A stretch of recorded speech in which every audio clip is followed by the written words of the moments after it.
There's no light without the dark. There's no win without a fight.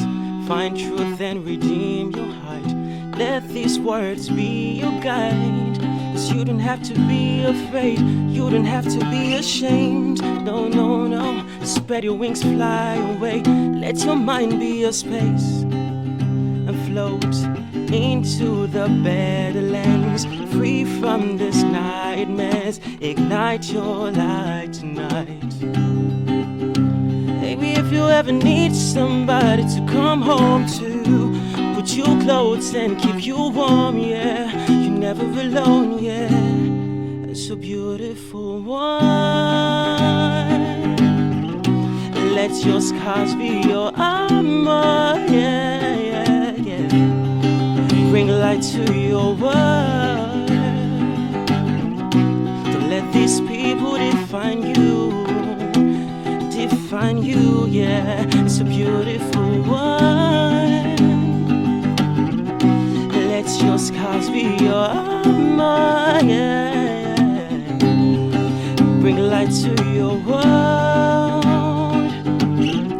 Don't let these people define you.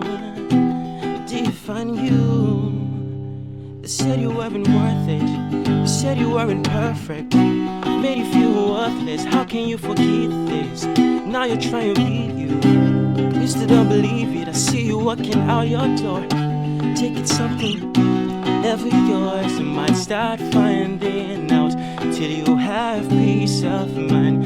You thought I would end up as nothing. You tried to break me to pieces. Then you would fly and go away, leaving scars on my face.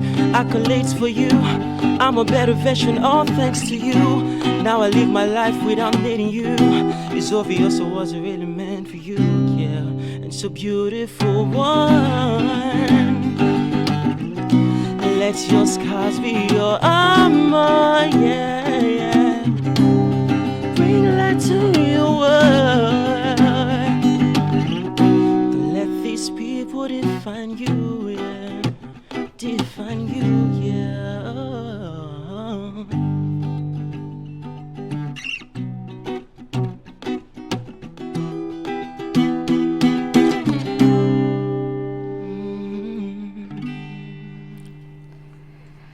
And with that amazing performance by Seth, we say a warm welcome to you. Thank you so much for joining us on today's edition of the Medley Show. I am so excited to have you join us today on the show. So today, what are we talking about? It's Men's Mental Health Month, which means this month is all about the men. I know the men complain a lot that it's always all about the women, all about the women. Let's give you this month. I mean, we want to celebrate you this month, but at the same time, we want to see how are you doing. So the question today is, how are you really? Like, really, how are you? So we ask people every day, how are you? And how often do we wait for the real answer? I mean, everyone always says, I'm fine, to the question, how are you? So this month marks Men's Mental Health Month. And while the focus may be begin with the men, the conversation belongs to all of us, because in the end, we all need to know that we're fine. So from stress to burnout to resilience, support systems, and the policies shaping access to care. Today, we're asking that important question again. How are we doing? That's going to be our focus today on the Medley Show. And of course, I'm going to have amazing men in the studio with whom I'll be having that conversation, who will also be checking in and will be speaking to us, on behalf of all men. So before we get into that, let's start with our first segment of the show. You already know. I mean, if you are regular on the Medley Show, you know we always begin with BuzzFeed. Let's find out what's trending in the world of entertainment. Stay with us. The Medley Show. On BuzzFeed today, Afrobeat star Davido was named among the 2026 inductees into the Black Music and Entertainment Walk of Fame in Atlanta, becoming one of the few African artists to receive the recognition. Entertainment circles have been discussing Nigeria's absence from the submissions list of the 2026 Oscars International Feature category, reigniting debate about funding, distribution, and the global perspective of Nollywood productions. Global pop star Taylor Swift added another major accolade to her career after being inducted into the Songwriters Hall of Fame, with the moment generating huge reactions across music circles. New streaming releases and major Broadway productions have dominated entertainment conversations this week, with several high profile shows and films launching as studios compete for summer audiences. And finally, but most importantly, the biggest sporting event on the planet after the Olympics kicked off in Mexico, with matches taking place across Mexico, the United States, and Canada. This is the first World Cup featuring 48 teams and an expanded schedule. The first match didn't disappoint, with a 2-0 scoreline and 3 red cards in just one match. And that's it on BuzzFeed this week. Till next week, keep buzzing.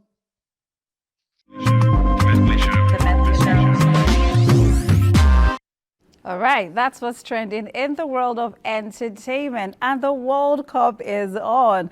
I'm sure every guy is excited because, I mean, football is one of the things that helps guys to relax, and I'm sure they're excited about the fact that the World Cup is on. So something to get their mind off the stress. I'm excited as well, but just a little bit because Nigeria is not there. Anyway, we're getting straight into our conversation. We're still checking on our men as we celebrate Men's Mental Health Month. Let's start with this feature that will give you an insight into our conversation, and right after that you get to meet my guest. The feature is titled The Silent Struggle. We'll be right back after that.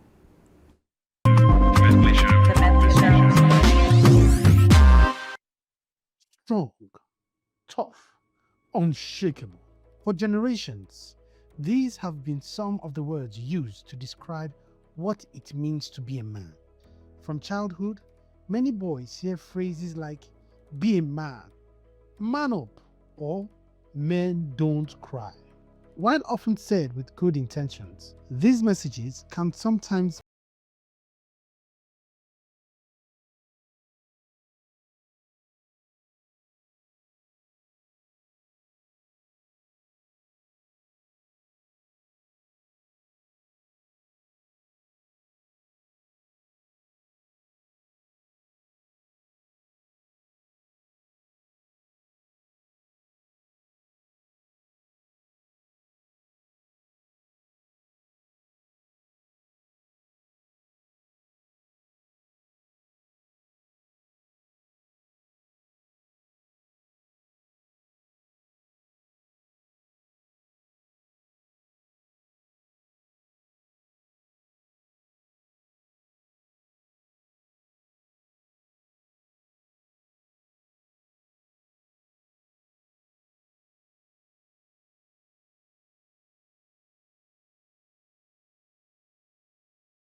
to admit them. Perhaps the same can be said of emotional struggles. Acknowledging them may be one of the bravest things a person can do. And here's the interesting thought. Opening up doesn't always mean sitting in a therapist's office. It could mean talking to a trusted friend, a spouse, a sibling, a faith leader, or joining a support group. Sometimes the first conversation is the hardest, but it can also be the most important. Author and researcher Brain Brown famously said, vulnerability is not winning or losing. It's having the courage to show up when you can't control the outcome. In other words, strength and vulnerability are not opposites.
And sometimes the strongest thing he can say is, I need help.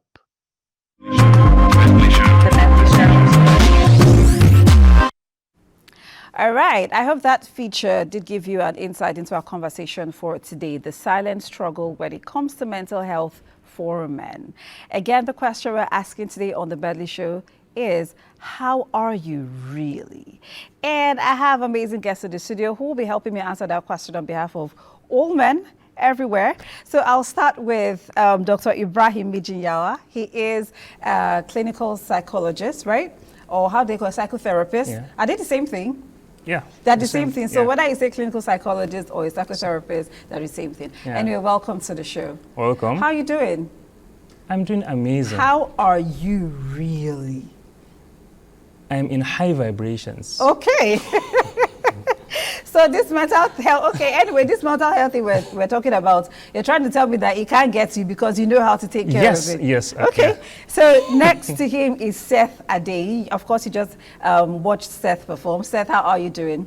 I'm doing Seth great. is a performing artist and he's also a creative. He does several other things. So Seth, how are you doing today? How are you? I'm doing fine. You're doing I'm fine. amazing. Okay, you're all going to explain to me in the course of the show. And I also have joining us all the way from the United States of America, I have Chime Asonye. He is the convener of mental health. He is a mental health advocate and he's a convener for Nigerian Mental Health Organization. Chime, how are you doing? Because of Seth's music and great high vibrations as well. Okay. Amazing. So every time I have a conversation with you, Chime, it has to do with mental health. So today you're going to break down all of that today, for us today, along with Dr. Ibrahim, and Seth will be speaking to us from the creative point of view. But I want to start by asking, I don't know if I should ask you this because you already said you know how to tackle mental health. So let me start with, let me ask you, Seth, All right. yeah? On a scale of I'm thriving to, oh my God, I need 3 months vacation, where are you right now?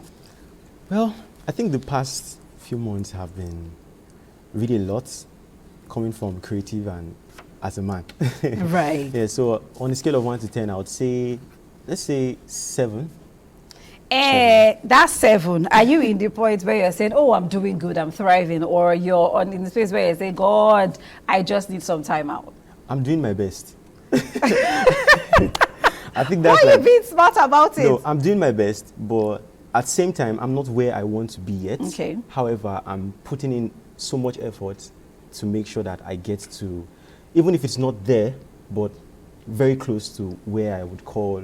Okay, so you're not exactly at the point where you need 3 months vacation, or you need but you're also thriving in a way. Maybe not now. Maybe not. Yeah. Okay. So Chibi, I'm going to ask you the same question. So you heard me on a scale of I'm thriving versus I need some time out, I need a vacation. Where exactly are you right now?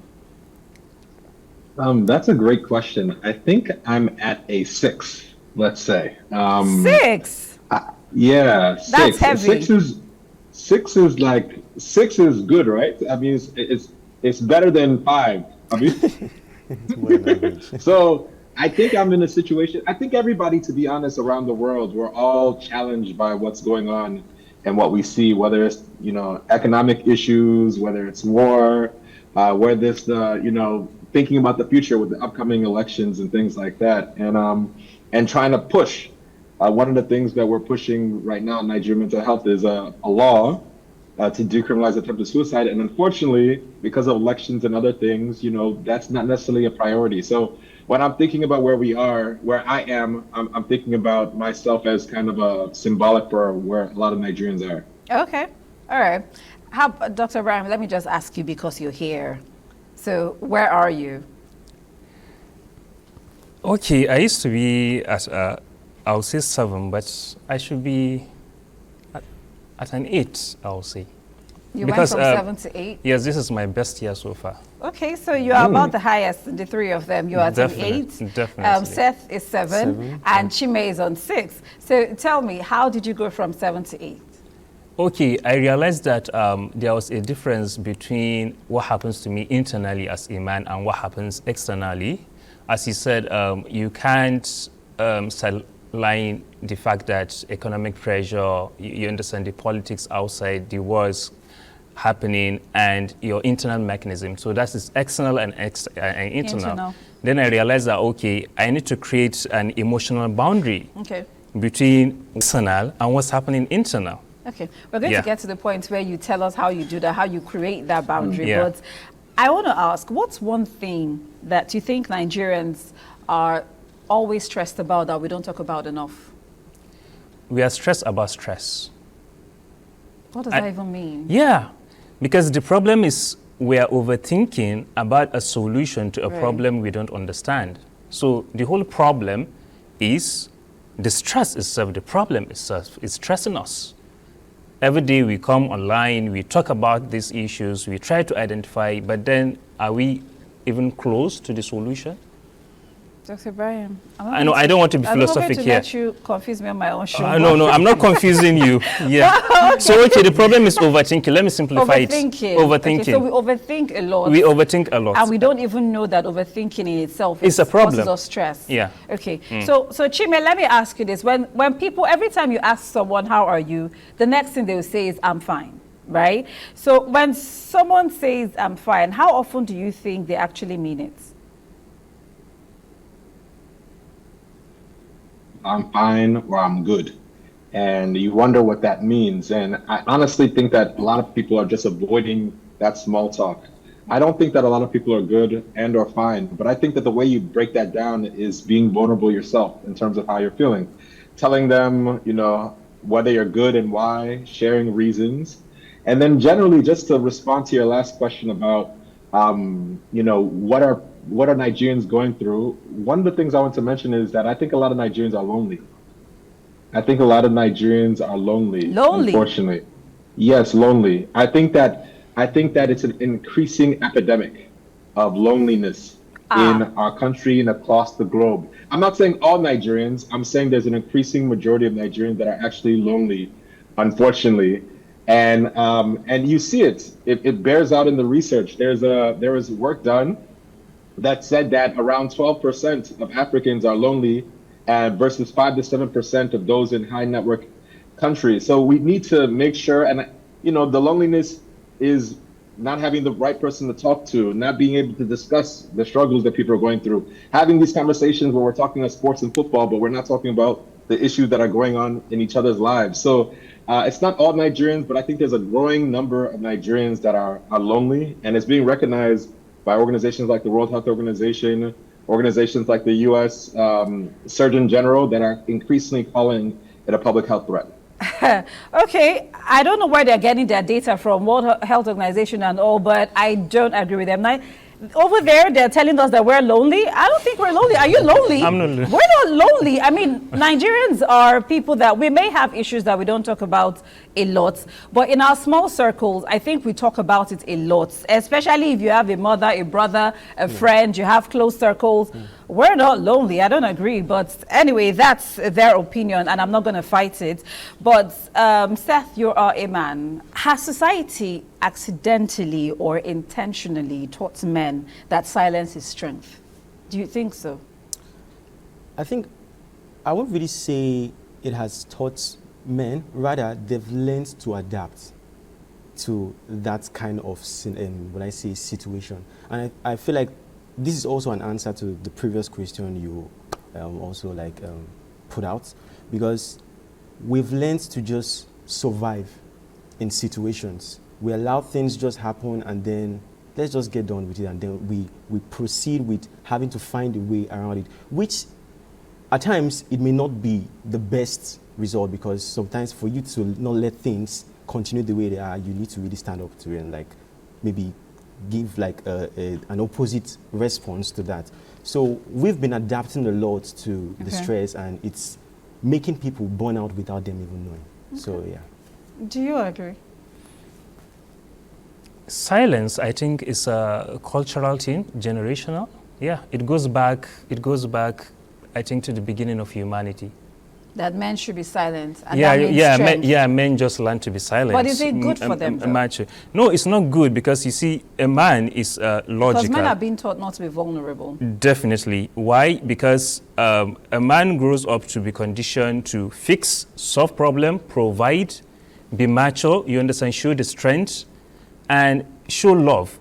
While a woman is shown that, okay, you have ability to feel empathy, to be kind, to be soft, to connect, to unite.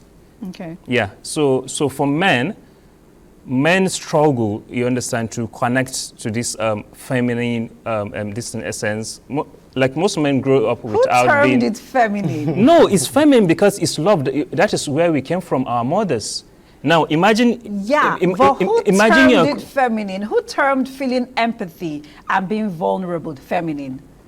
It's because it's a woman thing. A woman is How is 80% it more biological. You have these hormones. I have only testosterone. Yeah. So you're saying men are naturally not built Masculine. Yeah, naturally. to feel empathy like women do. Because most of them didn't grow up close to their mothers. What? Yeah. Dr. Ibrahim. Okay. I think the camera crew here can. You can take a random Well, statistics I'm not here. a man. I can't speak for you, which is why I'm asking. That is why but I'm man just trying lack to understand who termed it. Because when you say a woman feels empathy, a woman feels love, a woman feels soft and all. Anyway, I'm not a man, so I can't speak for you. But then again, I want to ask: at what point does normal stress? Because you talked a lot about stress when you started this conversation. Yeah. At what point does normal stress become something that we should pay attention to? And I'm talking to men. Because every man just keeps going with the hustle. With the, how do they say it? You fight till you drop. Like, you don't stop When you until begin to lose you know? sleep, when you begin to lash at your family, when you find out that you can't listen, yes, uncomfortable conversations makes you actually uneasy. You find out that, okay, a man just feels uncomfortable because he doesn't want to address something. He just say, okay, it's okay. I don't want to talk about it. I don't want to bring it up. I don't want to argue. That is also a sign. So what should you do at this point? What he should do is, I think he should take a vacation maybe or something. So that vacation I talked about. Yes, definitely. He has to leave the society Okay. and the environment for some time. Okay, so Chime, you have worked as a convener for Nigerian mental health. You have had to work with a lot of people who are dealing with mental health issues, both men and women. But of course, I'm tilting along the angle for men today. So what are some of the most common struggles that you've seen men deal with, or that comes up when it comes to men? There's so many issues that we deal with. I'm actually proud to say, as one of our network partners, we're working with an organization called the SODS, Anti-Suicide and Depression Squad, and we have a menscape that happens regularly where men come and meet up. And you hear different types of conversations. You have conversations around employment. You have a lot of conversations around relationships. A lot of people think that men maybe don't care, we don't love it, things like that. But we talk about breakups. We talk about things concerning relationships and our partners and things like that. You have a lot of intergenerational trauma. So things around the parents. You have a lot of things about the pressure to survive and the pressure to succeed. There was actually a study done from UNICEF that said that Nigerian young people feel the most pressure to succeed. And you see that by our ostentatious style, you know, Davido this and Wizkid and all these, we have all these stars out here and we want that in our own lives. We're also seeing other issues that are growing up that we don't necessarily want to talk about. We're seeing things around sexual addiction and pornography and things like that. So men are dealing with a lot of different challenges that we've seen, and that expresses itself, like the good doctor was saying, in verbal ways and behavioral ways, in mood shifts, in loss of interest, in sudden calmness. It manifests itself in a lot of different ways. And just to talk about this whole empathy thing that we've been discussing, I think that we need to understand that what are the incentives is the important question when it comes to men and women. Do men have an incentive to be empathetic or vulnerable or servants or caring in that way, or do women do? And so when we think about how these things manifest, one of it is, does society judge it positively or negatively. It's saying a lot of times when it comes to men, empathy, niceness, and caring are not in our society. It's those who are being hard, those who are being difficult, those who are being challenges, those who are rulers, those who are powerful. Those are the ones that we give the reward to. Those are the ones that are worshipped. And unfortunately, that's the type of mindset that we need to reimagine and reorient. So is the society that is putting this pressure on men? Who is the society? It's all of us. Yeah. So if men are dropping down, are dropping everywhere and dealing with a lot of stress simply because they are doing what the society wants, that isn't good for them, is it? It's not good. We need to change it. So why do you keep doing it? It's not conscious. You're men. We don't, it's not conscious. So the thing is, we don't, it's unconscious, as we're saying, and we don't have spaces where we can reimagine these kind of discussions. Let me give you an example. When I was in, all the time, I can imagine, I can count on my hand how many men's support groups that occurred in Nigeria. I can imagine the kind of conversation that I had. There one time when I was calling in Nigeria when I was emotionally down, not one of those guys picked up the phone. All of them thought that if it wasn't business or wasn't like, to just get back to me, because we haven't conditioned ourselves that we have to be our neighbor and have to involve, support each other in this crisis. We don't talk about it. We just talk about what our material needs is, and we support each other based on that. Here's 10,000 naira, here's 100,000. Okay, please collect yourself, or we connect yourself. What we need to do is really value things around servant leadership, value things around vulnerability, things around empathy. Those things aren't valued. And so if we come together as a community, as men, and we start having those conversations and start supporting each other, then I think that we'll have the change. We're not there yet. And we also don't have leaders that we see in our politics or in our celebrities that also encourage these type of behaviors too. So Chime, should I say it's the men that are not helping each other? Because if men know that they need support groups, they need brotherhoods that could, help men. Because if I'm with my girlfriends or even just my sister and I'm dealing with something, I'm quick to pour everything out. But if men are dealing with that, I mean, doctor, you're hearing me and you're refusing to say these things to your fellow men, you are the problem. I am not the problem. Now, just a simple example in 3 sentences. I think I approached a friend and I was telling him, okay, I hear your 2-year-old, how you were screaming and shouting. They say, these kids are frustrated. And then I say, okay, you are transferring generational trauma onto that child. They say, no, but the stress, the child is stubborn. Then I say, okay, it's a child. It's a child. The child has not yet reached its first stage of brain development. You are damaging that child. What he told me, so he continued arguing, and I was like, do you know something? Once you hit your child, you scream on your child, a child like that means you've been screamed at. Then he looked at me. Today is almost 6 months, and I've not met him because I am embarrassed. I am so embarrassed. When we try to do this as men, when we try to take this conversation, what happens is, they just look at you like... So you all just put up a defense rather than being open to each other? Yes, it's a defense.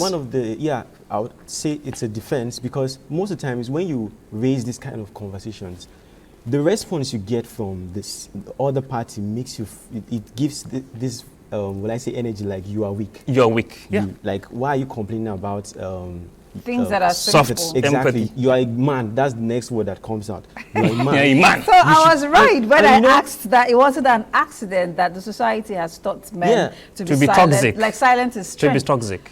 But now the society have to use this we word. have men that are not. Anyway, we're going to take a quick break now. We're going to take a quick break now. I didn't want it to get this, but we're going to take a quick break. When we come back, we're going to get more into this conversation, and then we'll also be speaking to Chime about the mental health policy commitment tracker that the Nigerian Mental Health Organization is working on. So we'll talk about that when we get back from this break. Stay with us.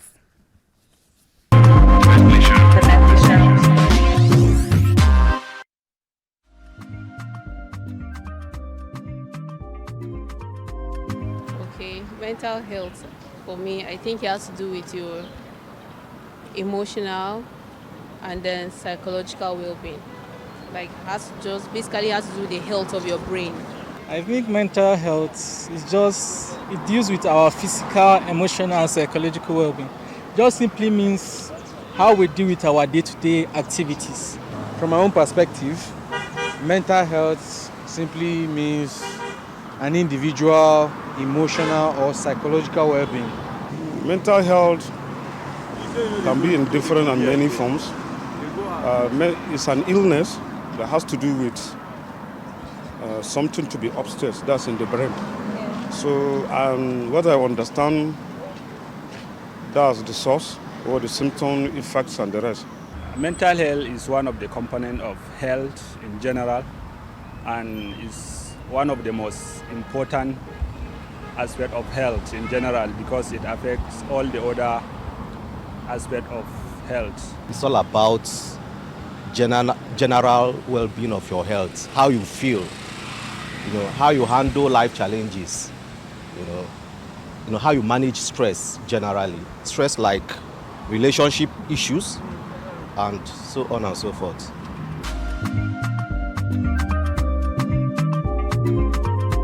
People with bad mental health in this part of the town, we live with it. We get used to it. And then eventually, if help comes, fine. If help doesn't come, it becomes part of your life. If you want to cope with your mental health, you need to sleep more. You need to move. Don't stay in one place because it might cause depression and the rest. And then you need to talk to people. Don't bottle up things. Maybe through some activities that engage them, like playing, like anything that take away their. Some through drugs. Of course, some people are on drugs. Simple. Eat balanced diet, have enough rest, exercise regularly. You are good to go.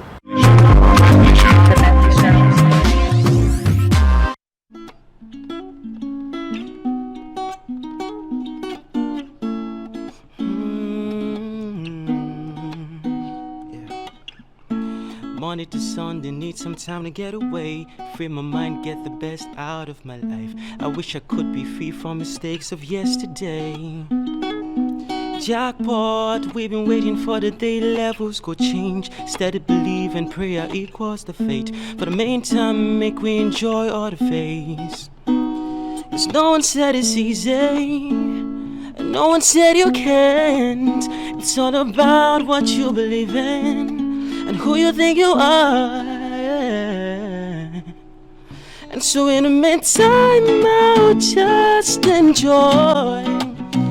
And together we go make good memories. And in the meantime, I'll just enjoy making beauty memories, beautiful memories. Oh, in the meantime, I'll just enjoy. And together we go make good memories. In the meantime, I'll just enjoy making beauty memories, beautiful memories. Oh, ta-da-ta-da-da, pa-da-ta-da, ba-ta-da-ta-da-da, ba-ba-da-ba-da-ta-da-da, ba-da-da-da. Sweetie, sweetie, sweetie. Yeah. In the meantime, I'll just enjoy. And together we go make good memories. Oh, in the meantime, I'll just enjoy making beauty memories, beautiful memories. Oh, yeah.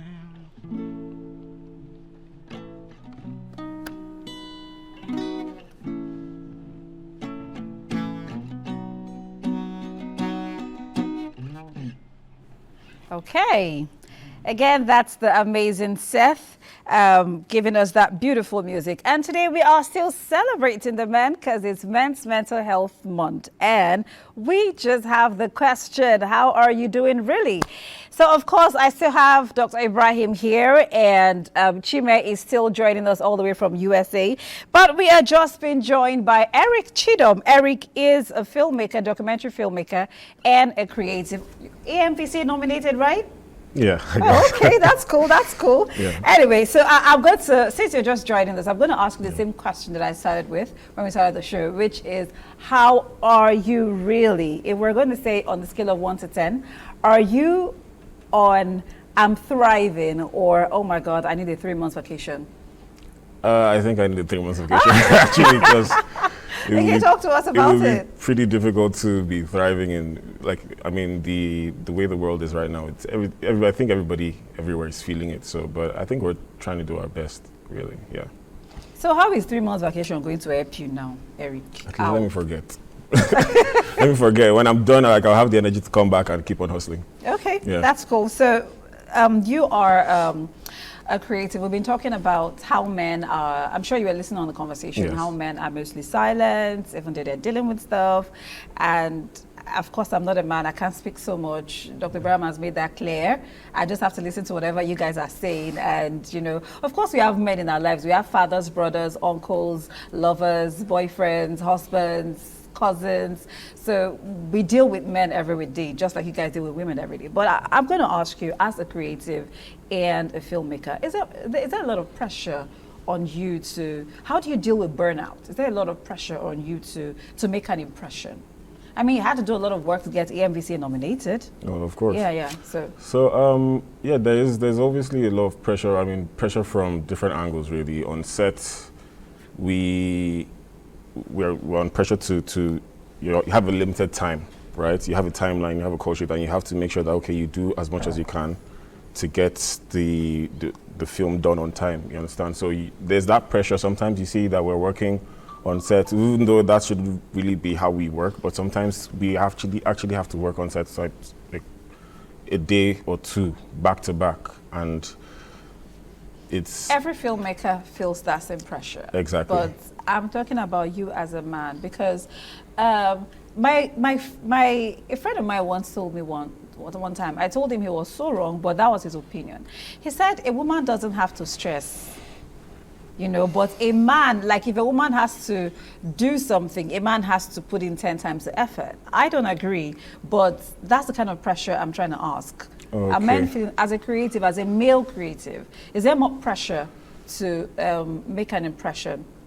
Okay, I understand. So yes, of course, because let's say, let me play devil's advocate or talk from the other end, right? If you see a young female creative, most times everybody wants to support. You think? Yes, because I'm in the industry, Don't so forget, I know. I'm a female creative, but go ahead. So I think, yes, of course, you guys have your own, like everybody, you face your own different hardships in your own angle. But if it's about support, most times people would want to support or easily support female creatives than like male creatives. As a male creative, your work stands for you. You can't just come and like, okay, you're trying to do something and you're pretty or you're a woman and you just, you know, people support you off that. I'm not saying that's the only reason why they do, because I'm looking at you. There are a lot of great female creatives that are doing outstanding work.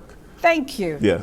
Anyway, Dr. Ibrahim, let me ask you this. Why do men find it easier to discuss money, politics, football, work, anything other than to actually stay in their emotions and deal with stuff?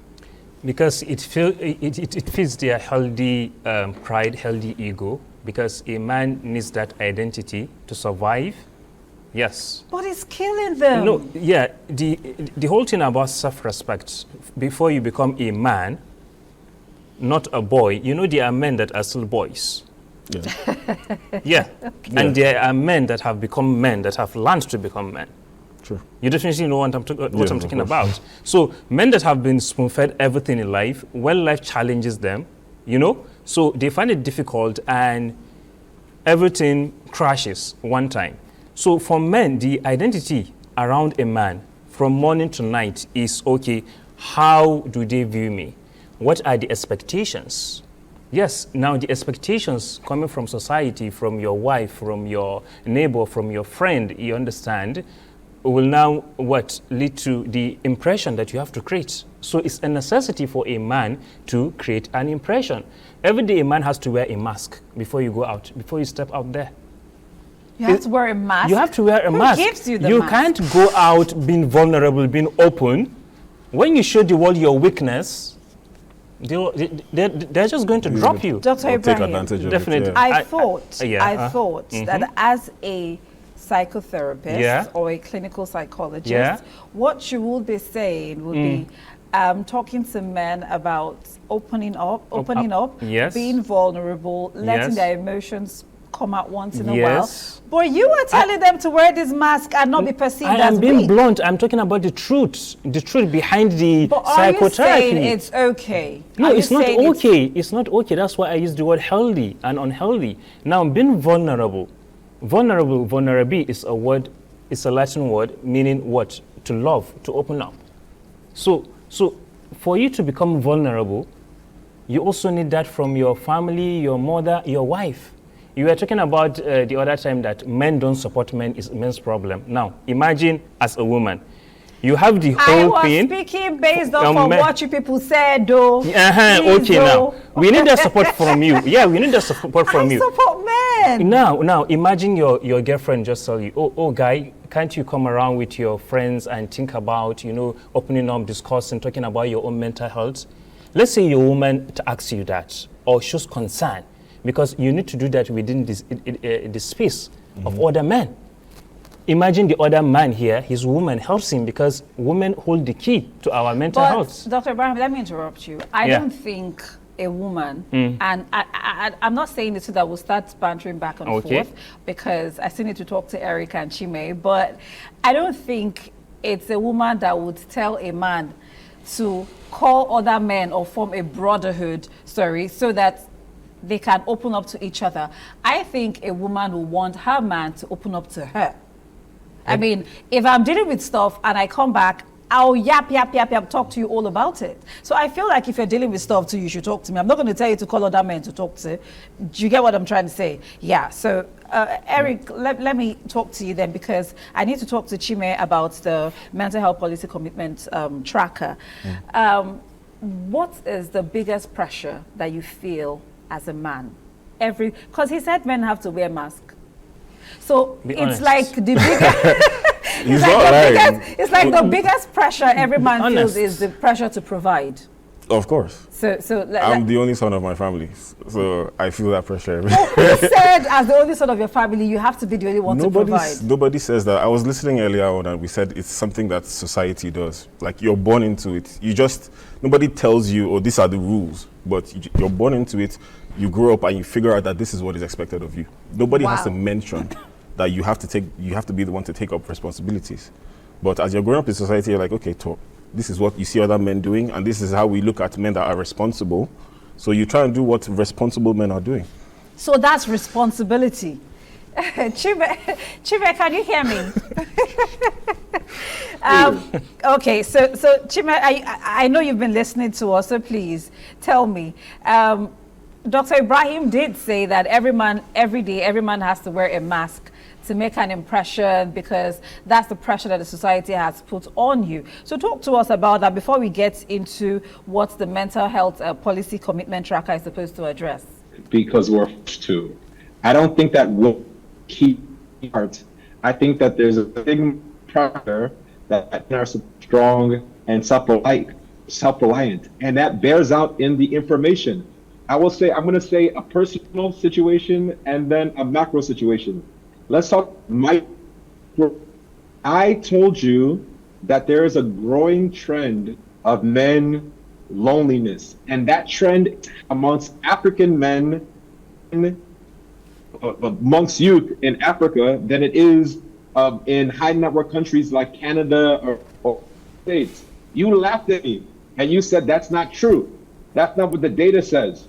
And I'm telling you that it is true. That's what the information is showing, that there's a growing trend of African youth males that are lonely. So the response that you gave today shows, tell you about our problems. When you tell us about our action we get, is that can't be true. That's not experience.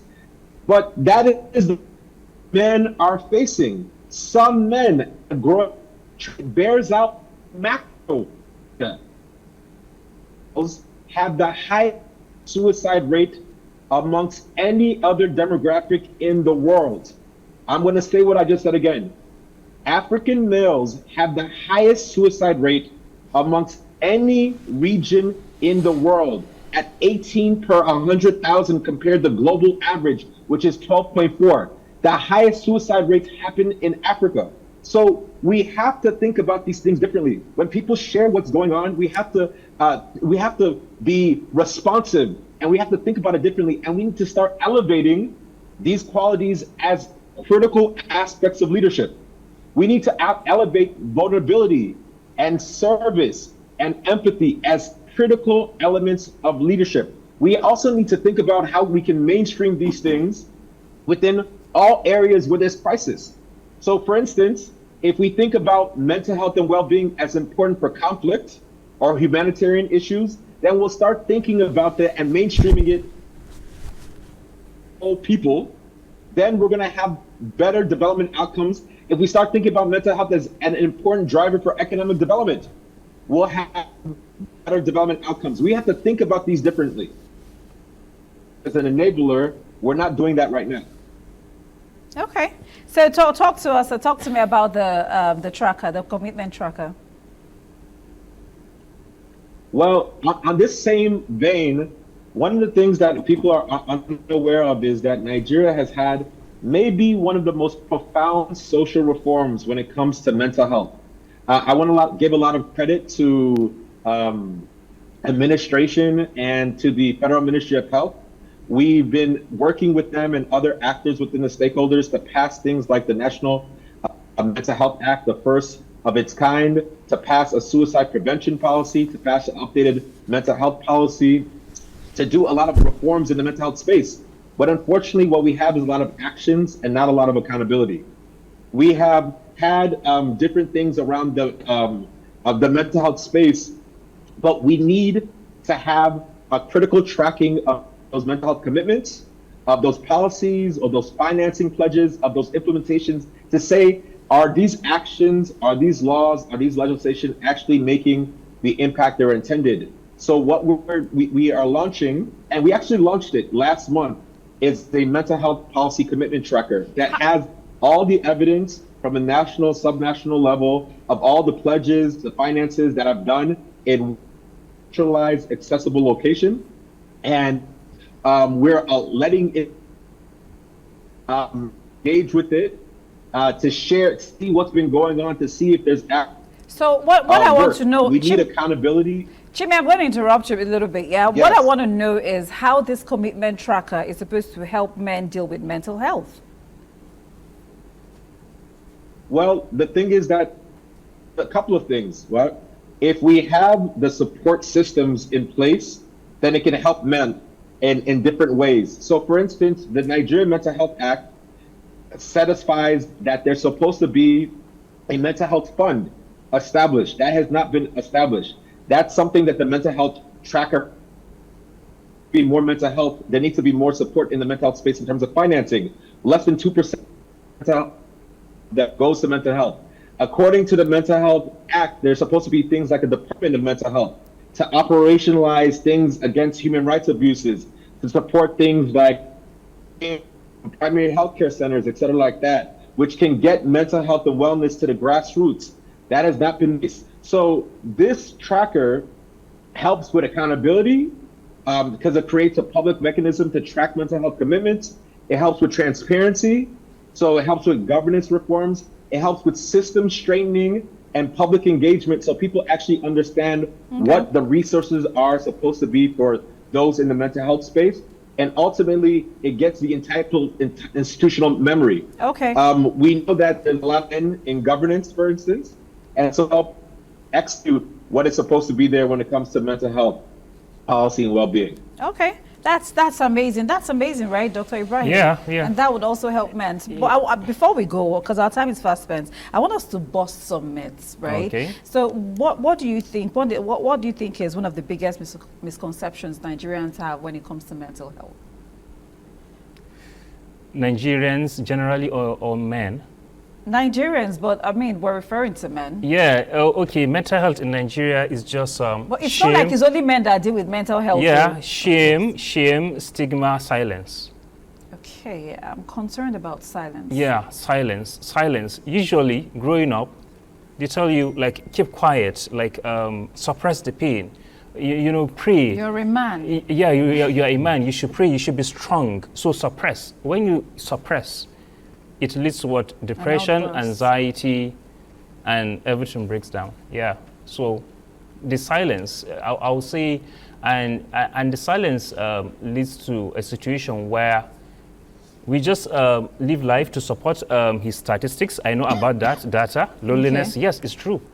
Okay. But it has more to do with the coming up Gen Z, you know. The next trend is, I think people ChatGPT. Spend their time more. Yeah, they have more relationship with ChatGPT. Your girlfriend will say, okay, ChatGPT, please, Mike is behaving this way. What should I do to Mike? How should I respond to Mike? No, basically, this is what is happening. Okay, anyway, we really need to go. So, Eric, let me quickly ask you, do films and the media still portray, do they even portray or produce content that address mental health accurately? I think they do, and they're not as much as we want to, but okay. It's being worked on. I currently myself am working on finishing a documentary about this issue. Okay. And we actually traveled around 5 different states talking to people about what makes men men, what makes them the way we are. We worked with the research group to work on this thing. So yes, we definitely need to make films that show men in more, like to show their vulnerability. Empathy, show empathy, exactly. To show the positive side of masculinity. Even though Dr. Ibrahim says it's for women, but but as a creative, yeah, what keeps you mentally grounded when the pressure is intense?